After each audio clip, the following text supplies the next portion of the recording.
Hello and welcome back to Asset Guide YouTube channel. आज की इस वीडियो में हम देखेंगे कि FIB रिट्रेसमेंट टूल का यूज करके किस तरीके से हम सपोर्ट और रेजिस्टेंस फाइंड आउट कर सकते हैं। सबसे पहले तो हम बात कर लेते हैं FIB टूल की। तो यहाँ पर ये जो आपको सेक्शन दिखता है, इस सेक्शन में आपको फिब से रिलेटेड सारी चीज़ें मिलती हैं, जैसे FIB retracement, trend based FIB extension, FIB channel, FIB time zone. तो ये सारी चीज़ें होती हैं। हम यहाँ पर आज जो बात कर रहे हैं वो FIB रिट्रेसमेंट की कर रहे हैं। FIB रिट्रेसमेंट बेसिकली सपोर्ट और रेजिस्टेंस फाइंड आउट करने के लिए यूज किया जाता है और मार्केट की डायरेक्शन पता करने के लिए किया जाता है। यानी कि जैसे अगर मार्केट समझ लो कि अप ट्रेंड में चल रहा है, यानी कि इस तरीके से देखिए, जब भी मार्केट चलता है कुछ इस तरीके से मूवमेंट करता है, तो हम FIB टूल के पॉइंट ऑफ से ये पता कर सकते हैं कि कहाँ से मार्केट जब एक अप ट्रेंड में है, मान लो मार्केट तो अप ट्रेंड में है लेकिन सीधा तो चलेगा नहीं, कुछ इस तरीके से चलेगा, तो कब मार्केट नीचे आएगा और किस पॉइंट से वो रिट्रेस कर सकता है। तो जिस पॉइंट से रिट्रेस करेगा वो सपोर्ट हो जाता है और जो प्रीवियस उसका हाई रहता है वो उसका रेजिस्टेंस हो जाता है। और जब मार्केट अप ट्रेंड में हो तो उस रेजिस्टेंस को ब्रेक करता है। और एक कंडीशन ऐसी आती है कि मार्केट चलता तो है लेकिन इसको ब्रेक नहीं करता, वहाँ से नीचे आ जाता है। तो ये जैसे एम पैटर्न बन गया, इस तरीके से पैटर्न बनते हैं। तो वो मार्केट में हम जितना अंदर चलते चले जाएंगे उतनी ज़्यादा जो है इसमें चीज़ें बढ़ती चली जाती हैं। तो हम सिंपली FIB रिट्रेसमेंट के आज जो है डिटेल में देखेंगे FIB रिट्रेसमेंट कैसे यूज करते हैं और किस तरीके से इससे सपोर्ट या रेजिस्टेंस फाइंड आउट किए जाते हैं। तो अगर मार्केट अप ट्रेंड में है तब हम FIB रिट्रेसमेंट का यूज करेंगे। जैसे अगर मार्केट इस तरीके से अप साइड में जा रही है तो यहाँ से हम सपोर्ट फाइंड आउट करेंगे, और जब मार्केट इस तरीके से ऊपर आता है तब हम यहाँ पर रेजिस्टेंस फाइंड आउट करेंगे। तो देखिए टूल एक ही है लेकिन उससे हम सपोर्ट और रेजिस्टेंस अलग अलग ट्रेंड में फाइंड आउट करते हैं ताकि सही एंट्री बनाकर हम शॉर्ट या लॉन्ग की पोजीशन बना सकें। तो चलिए देख लेते हैं किस तरीके से यूज करते हैं FIB रिट्रेसमेंट। तो मैंने यहाँ पर ये ले लिया FIB रिट्रेसमेंट। हम जैसे मार्केट अप ट्रेंड में है तो यहाँ पर देखिए ये मार्केट अप ट्रेंड में है, तो इस अप ट्रेंड में हम ये देखेंगे कि ये वाली सपोर्ट किस तरीके से फाइंड आउट की जाती है। तो हम यहाँ पर ले रहे हैं FIB टूल, ये लिया। आपको क्या करना है, अगर मार्केट नीचे से ऊपर जा रहा है यानी कि अप ट्रेंड में है तो सबसे पहले हमें बॉटम फाइंड आउट करना है और उसके बाद हाईएस्ट पॉइंट जैसे ये रहा यहाँ पर मार्कआउट करना है। अब आप ये बताएंगे, जैसे यहाँ पर हम देख रहे हैं ये 0.6 का लेवल है, ये रहा 0.6 का लेवल, ये रहा 0.5। तो ऐसे लोग यूट्यूब पर मैंने काफ़ी देखे हैं जो बताकर चले जाते हैं। तो यहाँ पर देखिए क्या है, जब मार्केट में अभी ये हाई बना ही नहीं है तो हम ये वाला जो 0.6 का लेवल है ये कैसे निकाल सकते हैं, तो ये तो थोड़ा सा गलत हो जाता है। तो यहाँ पर सही तरीका क्या होता है वो देखिए, सही तरीका ये होता है कि हमें पहले मार्केट में दो हाई जो है, एक हाई एक लो, दो चीज़ें पॉइंट आउट करनी होती हैं। तो जैसे अगर हम यहाँ पर देखें तो इस मार्केट में सबसे पहले ये वाला हाई बनेगा और नहीं, एक सेकंड मैं पेन टूल ले लेता हूँ। देखिए जैसे ही मार्केट थोड़ा सा ऐसे जूम इन भी कर देता हूँ, यहाँ पर देखिए तो ये मार्केट चला आ रहा है कुछ इस तरीके से, मार्केट चल रहा है कुछ इस तरीके से, कुछ इस तरीके से, कुछ इस तरीके से, ये यहाँ पर मार्केट गिर जाता है। तो अब देखिए हमें इसके बाद कैसे डिसीजन लेना है कि यहाँ से मार्केट नीचे गिरेगा या फिर यहाँ से मार्केट ऊपर चलेगा। तो चलिए पहले ये चीज़ देख लेते हैं। तो हमें क्या करना है, एक तो हम ये प्रीवियस हाई मार्क कर लेते हैं। देखिए ये अभी चार्ट बना नहीं है, आज मार्केट कहीं यहाँ पर खुल रहा है, कुछ इस टाइप की कंडीशन बन रही है यहाँ पर। तो यहाँ जो है मार्केट का ये हाई है, पिछला लो देख लेते हैं। तो पिछले दो हमें दो दिखते हैं, एक लो ये रहा छोटा सा, एक छोटा सा लो ये है और एक ये है। तो इन दो पॉइंट के हिसाब से हम FIB रिट्रेसमेंट टूल का यूज करेंगे। तो FIB रिट्रेसमेंट टूल हमने ले लिया। सबसे पहले जो प्रीवियस लो है उसको देखिए पॉइंट पर ही मार्क करते हैं और उसके बाद यहाँ ये जो हाई पॉइंट है इसको ले जाकर यहाँ पर छोड़ देते हैं।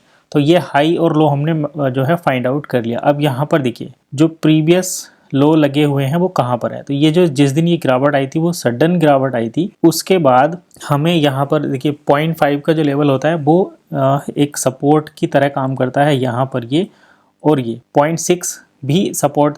अगर 0.6 से मार्केट नीचे चला जाता तो फिर उसके चांसेस कम रहते हैं कि वो रिकवर करे, लेकिन यहाँ तक मार्केट रिकवर कर लेता है। और जब मार्केट एकदम हाई ट्रेंड में होता है तो वो 0.2 से रिट्रेस करता है, थोड़ा सा कम ट्रेंडी होता है तो 0.3 से रिट्रेस करता है। तो ये 3 पॉइंट हमने यहाँ पर देखे। अब इसमें देखें तो यहाँ पर मार्केट 0.2 से ही रिट्रेस कर रहा है। तो अगर मार्केट कहीं यहाँ पर रुक रहा है, इसका मतलब अभी मार्केट सुपर हाई ट्रेंड में ही है और हमें अभी एग्जैक्ट पॉइंट नहीं मिल रहा। लेकिन इंट्राडे में अगर हमको बाइंग सेलिंग करनी है तो हम क्या करते हैं, इस जो पॉइंट है बिग है, इसको जो है 1 स्टेप आगे मूव करेंगे जहाँ पर हमें एक और स्विंग नज़र आता है। तो इसको मैं यहाँ से लेकर यहाँ चलता हूँ। ये मैंने इस वाले पॉइंट पर रख दिया और इसको मैं थोड़ा सा इधर कर देता हूँ जिससे चीज़ें क्लियर हो जाए। तो अब देखिए यहाँ पर जैसे ही हमने इसको रखा तो हमें 2 पॉइंट मिले, एक 0.6 का लेवल, एक 0.5 का लेवल।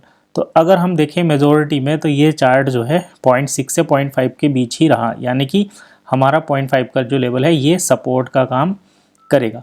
तो हमने इस वाले स्विंग लो और इस वाले स्विंग हाई को मार्क करा, FIB रिट्रेसमेंट 1 हम नीचे की तरफ रखेंगे और ये डायरेक्शन जो है, ये जो डॉटेड लाइन होती है, ये आपके ट्रेंड की डायरेक्शन को डिफाइन करता है, मार्केट जिसके साइड में जा रहा है। तो मार्केट अगर इस साइड में जा रहा है तो हम यहाँ से इस वाले लो से इस हाई के बीच मार्क करेंगे। तो यहाँ पर देखिए 0.5 से पहले भी इसने एक बार रिट्रेसमेंट कर चुका है, दूसरी बार आया तो ये 0.5 के आसपास खुला, लेकिन पहले ही दिन मार्केट यहाँ पर चली गई। लेकिन 0.6 का जो लेवल है उसको मार्केट ने क्लोज नहीं किया, उसके बाद मार्केट जो है धीरे धीरे ऊपर चला गया। तो यहाँ पर हम ये देख सकते हैं, अगर देखिए किसी भी दिन अगर मार्केट इसके नीचे चला जाता और यहाँ से कोई कैंडल नीचे बन जाती तो फिर हम यहाँ पर निगेटिव ट्रेंड देख सकते थे मार्केट में, लेकिन ऐसा नहीं हुआ। इसका मतलब 0.6 का लेवल, 0.5, ये 2 लेवल काफ़ी अच्छे माने जाते हैं जहाँ से मार्केट रिवर्स करता है।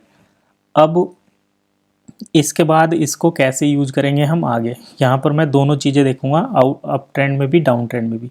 तो जैसे यहाँ से मार्केट ऊपर निकल गया तो ये जो फॉर्मेशन था यहाँ पर ये देख रहे हैं हम, high low high low high low. अब इसके बाद हमें नेक्स्ट हाई बनने का वेट करना है। तो ये बना यहाँ पर नेक्स्ट हाई। अब जैसे ही ये हाई बनेगा तो हम इस टूल को फिर कैसे यूज करेंगे वो देख लेते हैं। तो इसके बाद हमें इसका ये जो पॉइंट है इसको पकड़ना है और इस वाले हाई पॉइंट पर ले जाना है।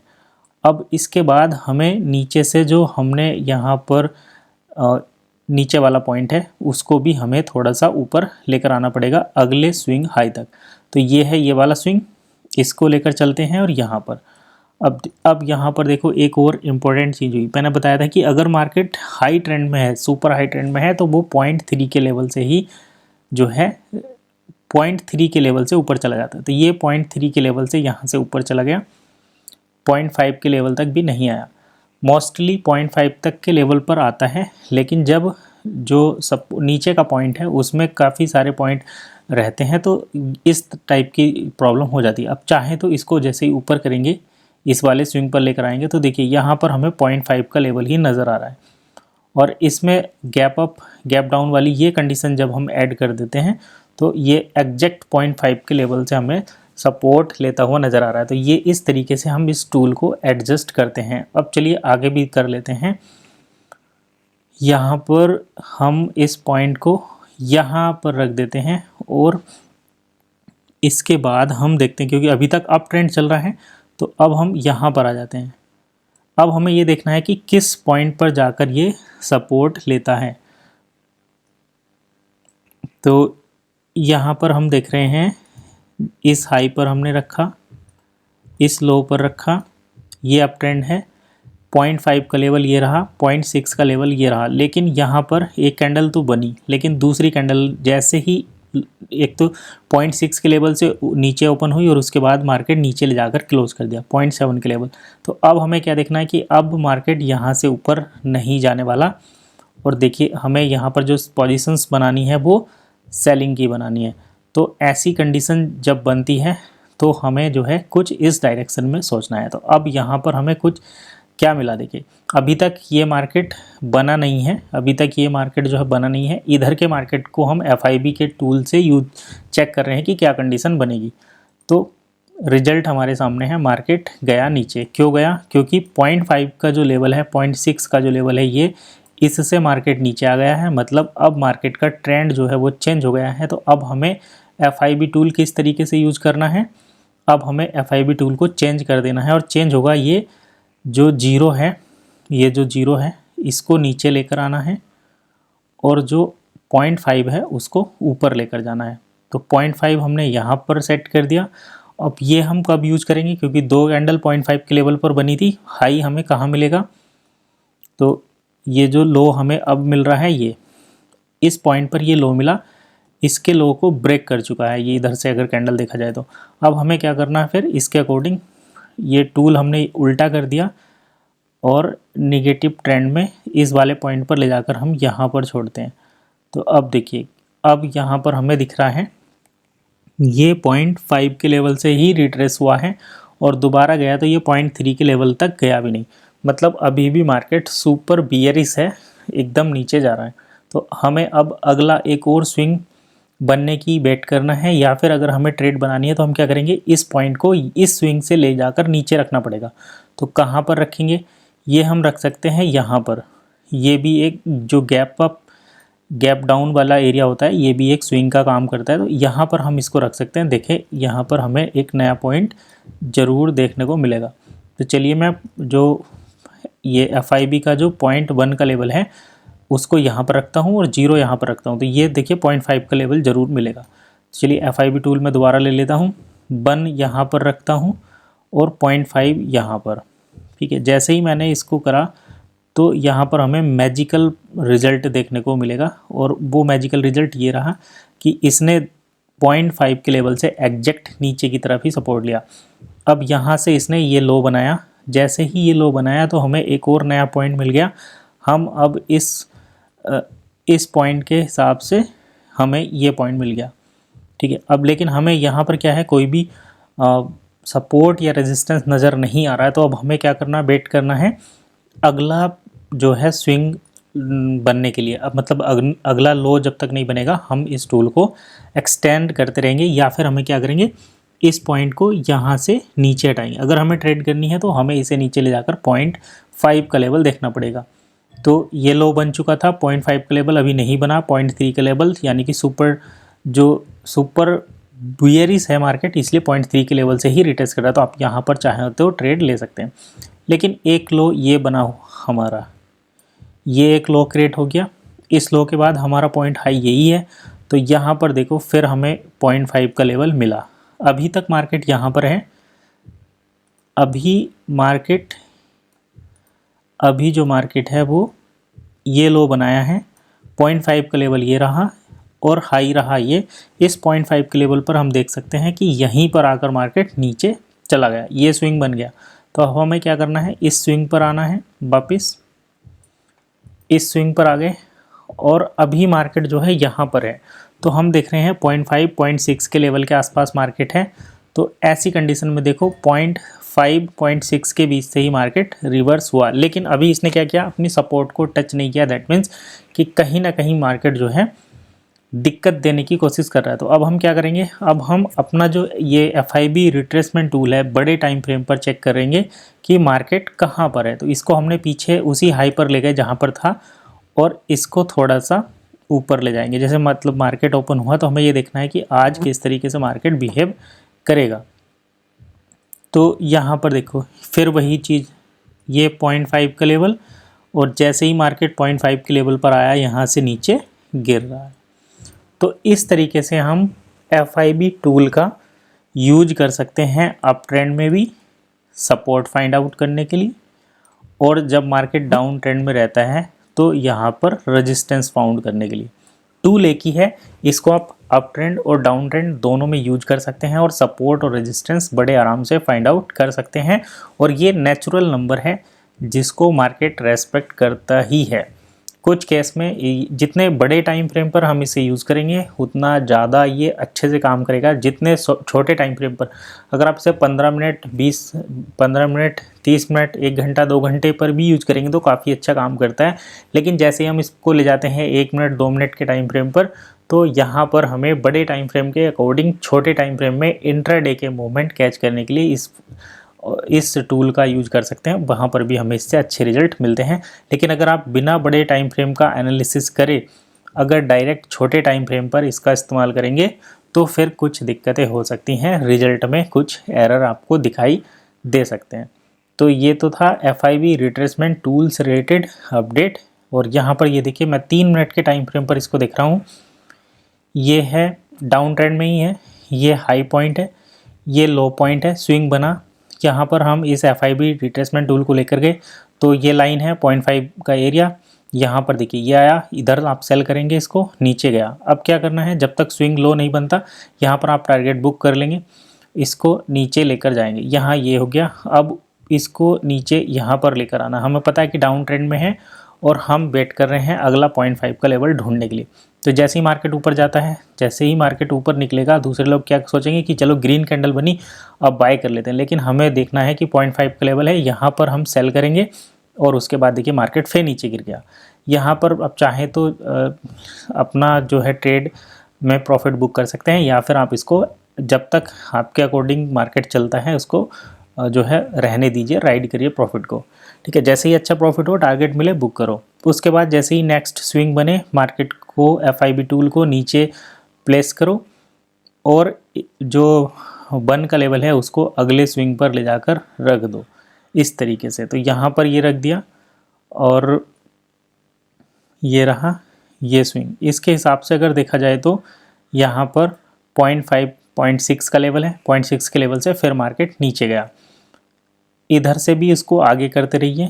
यहाँ पर देखिए 0.7 का लेवल है, लेकिन ये इस लो ने इस वाले लो को ब्रेक नहीं किया। तो ऐसी कंडीशन में हमें ट्रेंड चेंज होने की पॉसिबिलिटी ज़्यादा नज़र आ रही है, क्योंकि यहाँ पर 0.6 के लेवल से मार्केट ऊपर चला गया। तो शॉर्ट टर्म में ट्रेंड चेंज हो रहा है, लेकिन अगर लॉन्ग टर्म की बात करें तो अभी तक नेगेटिव ट्रेंड है। लेकिन हमें क्या करना है, हमें ये बेट करना है कि हमारे इस पॉइंट के हिसाब से अभी जो super bullish trend, bearish trend है, वहाँ पर कोई मतलब कोई राउंड नंबर जैसे 24,000 24,500 इस तरीके का तो नहीं है। वो सारी चीज़ें देखकर हम अगर इसको फर्दर यूज करेंगे इस तरीके से तो हमें फिर उसके अकॉर्डिंग रिजल्ट मिलेंगे। लेकिन अभी हमें क्या करना होता है, हमें देखना होता है कि मार्केट का बड़े टाइम फ्रेम पर क्या रिजल्ट है, क्या सिनेरियो है, क्या ट्रेंड है, तभी ये छोटे टाइम फ्रेम पर भी सही से काम करता है। अदरवाइज आप अगर यहाँ पर ये देखेंगे कि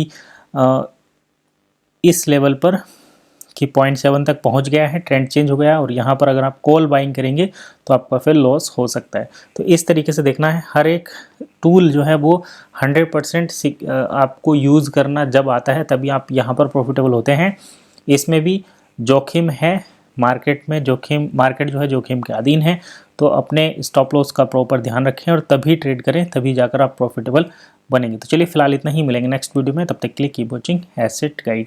FIB रिट्रेसमेंट के बाद FIB trend based FIB extension का हम आने वाले वीडियो में डिस्कस करेंगे। तो फिलहाल इतना ही, मिलेंगे नेक्स्ट वीडियो में। तब तक के लिए कीप वॉचिंग एसेट गाइड।